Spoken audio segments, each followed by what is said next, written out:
क्या देख रहे हो? बाहर के इस तूफान को नहीं, तुम्हारे सीने के अंदर मचलते हुए उस तूफान को देख रहा हूं जो अब सारे किनारे तोड़ देना चाहता है। किनारे टूट जाएंगे तो तूफान आ जाएंगे और हम डूब जाएंगे। डूब कर ही तो हमारे प्यार को मंजिल में लेके, मेरी मंजिल। कितनी मुद्दत के बाद आज तड़पते हुए अरमानों को चैन मिला है। आज तक मैं भी अधूरी थी, तुम्हारे बिना। तुम्हारे प्यार का सहारा पाकर मैं अधूरी से पूरी हो गई। मैंने तुम्हें बहुत प्यार किया है, बहुत चाहा है। मैं तुम्हारे बिना जी नहीं सकता संध्या। संध्या, तुम्हारे बिना रह नहीं सकता। संध्या, मैं... कट कट। आपकी हीरोइन का नाम शबनम है, आप फ्लो में संध्या संध्या बोलते जा रहे हैं। Oh no, I'm sorry. One more take, please. वाह वाह वाह वाह वाह वाह, प्रभात कुमार जी कमाल हो गया। ये तो फिल्मी सीन ही नहीं लग रहा, ये तो असलियत नजर आ रही है। लगता है संध्या जी आपके दिलो दिमाग पे छाई हुई हैं। तुमने मेरी दुखती हुई रग पर हाथ रखा है। आज तक कभी मैंने किसी से दिल खोल कर बात नहीं की। न जाने तुमसे बात करने को जी चाहता है। सच ही है, संध्या के बिना प्रभात की जिंदगी अधूरी है। इससे पहले कि मोहब्बत का ये बुखार आपके लिए जानलेवा साबित हो, आप संध्या जी से शादी के लिए क्यों नहीं कह देते? हमारे लिए पर्दे पर एक्टिंग करना आसान है राजा बाबू, लेकिन जिंदगी में नहीं। कहना तो चाहता हूं, अब कह नहीं पाता। ओ जी, जिंदगी में एक्टिंग की प्रैक्टिस मुझे बहुत हो गई है। बस मैं कुछ ऐसा चक्कर चलाता हूं कि आपकी मोहब्बत का इंजन और संध्या जी की मोहब्बत का डब्बा छकपक करता हुआ शादी के जंक्शन पर पहुंच जाए। जिस स्पीड से तुम चल रहे हो ना, मुझे पूरा यकीन है एक दिन तुम बहुत बड़े एक्टर बनोगे बाबू। की बात सुन लिया ना, देख लिया ना। हेलो। हाँ, तुम यहाँ? हम जरा रश प्रिंट देख रहे थे। अरे इन्हें नहीं पहचाना? प्रभात जी बहुत बड़े हीरोइन। नमस्ते कराओ। नमस्ते। नमस्ते। मैं भी आपसे किसी को मिलाने लाई हूँ, मिस्टर आनंद। कौन? देवानंद? चले गए। ओ, आप वाले आनंद। उनको हमें देखकर ठंडा पसीना आने लगता है, वो गुल हो जाते हैं। सुनिए,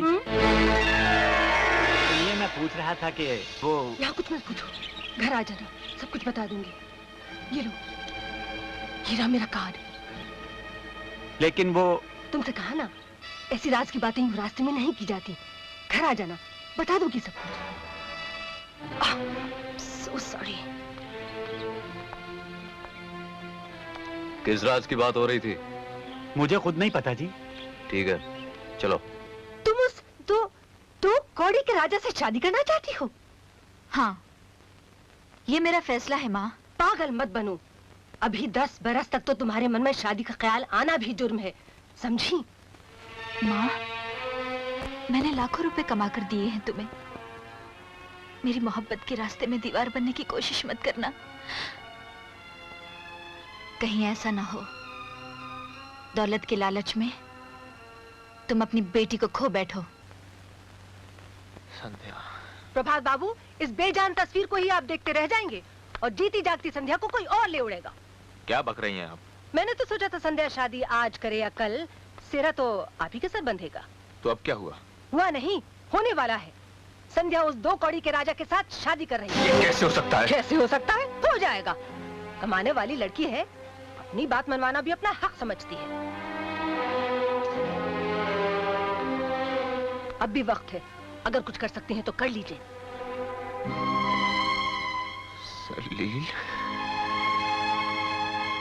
कमीना, मेरे सामने कुछ और कह रहा था और दिल में कुछ और था। ठोकले। ये आप क्या कर रहे हैं? मैं उस कमीने को जिंदा नहीं छोड़ूंगा, नामो निशान मिटा दूंगा मैं उसका। चलो, छुट्टी हुई। दोनों आपस में लड़ मरेंगे, ना रहेगा बांस, ना बजेगी बांसुरी। क्या बात है, आज बहुत खुश नजर आ रहे हो। आज आपको एक ऐसी खुशखबरी सुनाने आया हूँ, आप सुनेंगी तो खुशी से पागल हो जाएंगी। मैं भी कुछ ऐसी खबर सुनाने वाली हूँ कि सुनकर तुम बेहोश हो जाओगे। और जिससे पहले कि मैं बेहोश हो जाऊं, मेरी बात सुन लीजिए। पहले मैं सुनाऊं? पहले मैं। नहीं, पहले मैं। जी नहीं, पहले मैं। कहा ना पहले मैं। मैं पहले अपनी बात इसलिए नहीं सुना सकता कि मैं गरीब हूँ। ये बात नहीं है, मेरे दिल से पूछो कि तुम मेरे लिए कितने अमीर हो। तुम ही सुनाओ। तो फिर सुनिए, उस दिन आपकी शूटिंग में वो एक लड़की आई थी, आपकी फैन ना, वो हाँ हाँ, वो पागल। वो पागल नहीं है जी, वो देखने में पागल लगती है बड़ी चंट। दरअसल बात यह है कि मेरी उसके साथ बचपन में मंगनी तय हो गई थी। अमीर बाप की बेटी है, दौलत के नशे में आकर उसने हमें फटीचे समझकर मंगनी तोड़ दी। मैंने भी कहा कि हम भी छोड़ने वाले नहीं। उसके गुरूर को नीचा करने के लिए हमने उसके घर में नौकरी कर ली और आखिर प्यार की जीत हुई और अब तो हम बहुत जल्द शादी कर रहे हैं। अब तो शादी के कार्ड भी है लंबे। अरे, आपकी आंखों में आंसू? ये तो खुशी के आंसू हैं। आज मैं इतनी खुश हूँ कि मेरी आंखें बर्दाश्त नहीं कर पाई। जी, अब आप बताइए, आप क्या कहना चाहती थी? जो मैं कहना चाहती थी वो तो तुमने कह दिया। अब कहने के लिए मेरे पास बाकी बचा ही क्या है। मैं बड़ा तकदीर वाला हूँ संध्या जी, आप मेरे बारे में इतना सोचती हैं। मैंने कभी सोचा भी नहीं था। याद है उस दिन मैंने आपसे कहा था अगर जिंदगी में कुछ बन गया तो जिंदगी आपके नाम लिख दूंगा। आज सचमुच जी चाहता कि कभी जी के चाहने पे मत जाना। जी तो बहुत कुछ चाहता है, जो चाहता है वो मिल तो नहीं जाता। क्यों नहीं मिलता जी? अब देखिए ना, मैंने उसको जीत लिया ना, उसका प्यार जीत लिया मैंने। अब मैं ऊपर वाले से दुआ करूंगा कि संध्या जी को भी उनका प्यार मिल जाए।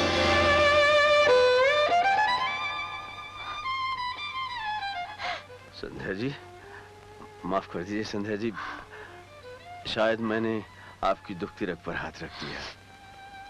आपके आंसू से साफ जाहिर है कि आप प्रभा जी से बहुत प्यार करती हैं और प्रभा जी भी आपको बहुत चाहते हैं, लेकिन कहने की हिम्मत नहीं कर सके। आप जल्दी ही उनकी झोली अपने प्यार से भर दीजिए। राजा, तुमने कुछ मांगा भी तो कब मांगा? जबकि मैं खुद ही बेकारण बन चुकी हूँ।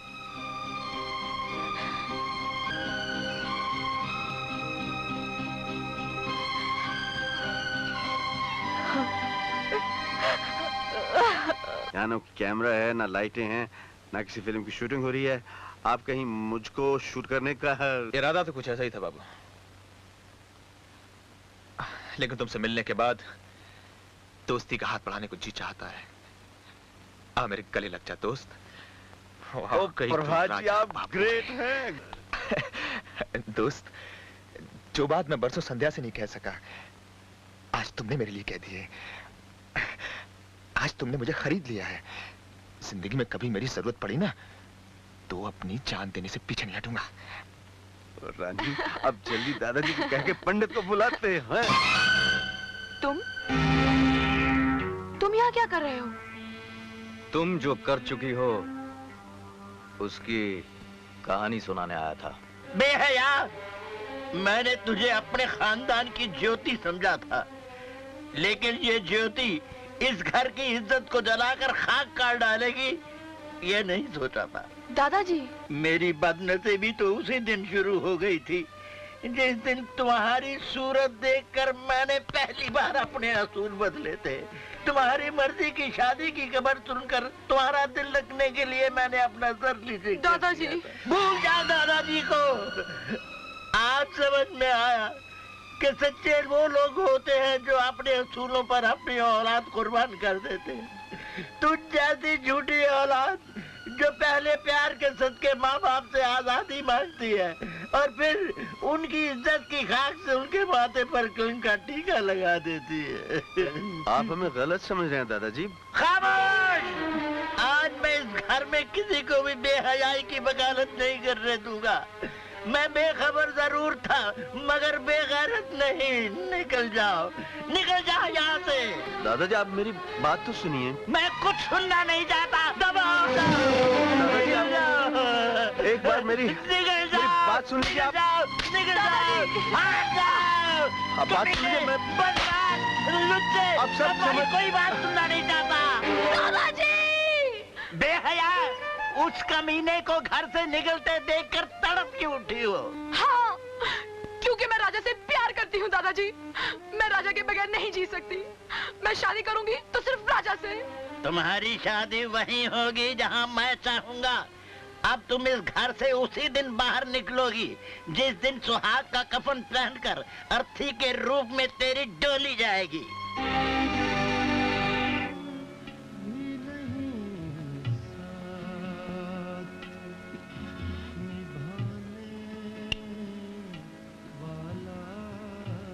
दिल तुम्हारा किसी ने तोड़ा और नुकसान तुम किसी और का कर रही हो। और वो डायरेक्टर साहब कब के आए हुए हैं? क्या जवाब दूं उन्हें? बुला लो उन्हें। आइए डायरेक्टर साहब। Hi my little sweet angel. Mummy कह रही थी कि बेबी का मूड ठीक नहीं है। ठीक नहीं है ना? अरे कमाल हो गया। I am so lucky. आज के सीन की सिचुएशन के लिए मुझे यही मूड तो चाहिए। यस। मुझे क्या करना होगा? वही तवायफ वाले सेट का आखिरी मुजरा। हीरोइन अपनी मोहब्बत में नाकाम हो चुकी है। उसका दिल टूट गया है और तमाशाई कमबख्त उसका दर्द जाने बिना उसे मुजरा करने पर मजबूर करते हैं। ऐसा नाचती है कि नाचते नाचते दम तोड़ देती है। बेबी, तुम्हारी ये परफॉर्मेंस एक यादगार बनकर रह जाएगी। आप जाइए, शूटिंग की तैयारी कीजिए। आज मैं ऐसा नाचूंगी कि यादें छोड़ जाऊंगी। तुम आ गए? घर ढूंढने में कोई तकलीफ तो नहीं हुई? जी नहीं, पूछते पूछते चला आया। लेकिन आपने तुम्हें जानकर खुशी होगी कि वो लड़की जिसे ले तुमने... चलो इन दोनों को। ये पूरी असलियत का पता चल जाएगा। चलो।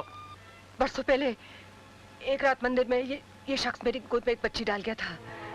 उस दिन का गया कल मिला है। मालिक, मेरी तो कोई बच्ची नहीं। वो मेरी बच्ची है, मेरे जिगर का टुकड़ा है। बताओ वो कहाँ है? प्लीज बताओ वो कहाँ है? वो तो फिल्मी दुनिया की एक बहुत बड़ी हीरोइन है।